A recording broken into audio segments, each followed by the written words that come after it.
له حقه او يثبت له حقه ويقول فيه الحق، ربنا يكسر اقدامه على الصراط يوم تذل الاقدام.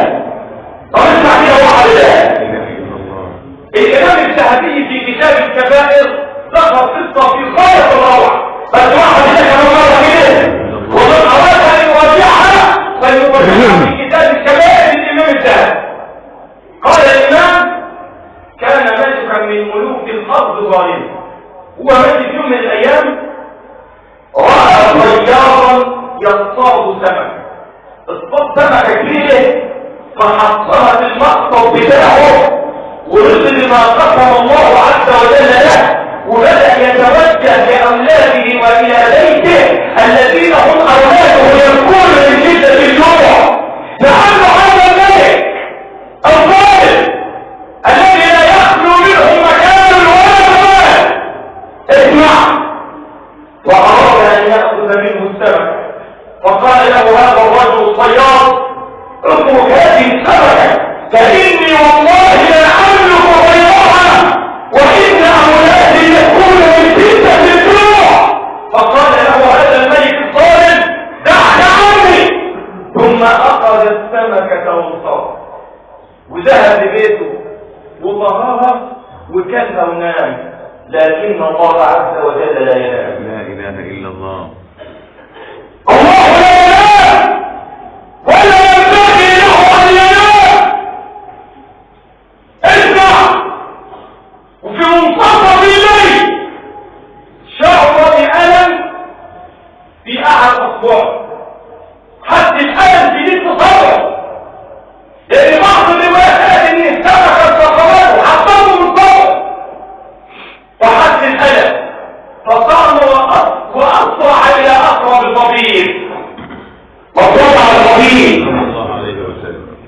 ولما راح للطبيب، اسمع يا ولد، لما راح للطبيب الطبيب قال له لابد من قطع الصابع.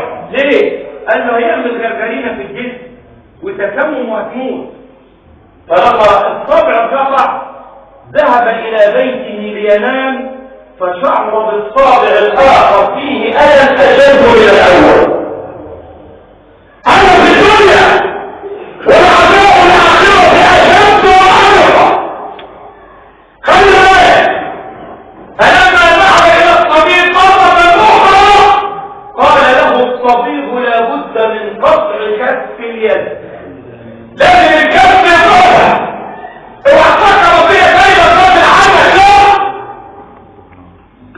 ان الله لا يملي للظالم، لا يملي للظالم حتى اذا اخذه لم يمكن. ويقسم بالله على منبر رسول الله ايها الظالم ان الله عز وجل سيعجل عقوبتك في الدنيا قبل الاخره بما يقول رسول الله. جبت الكلام ده ليه؟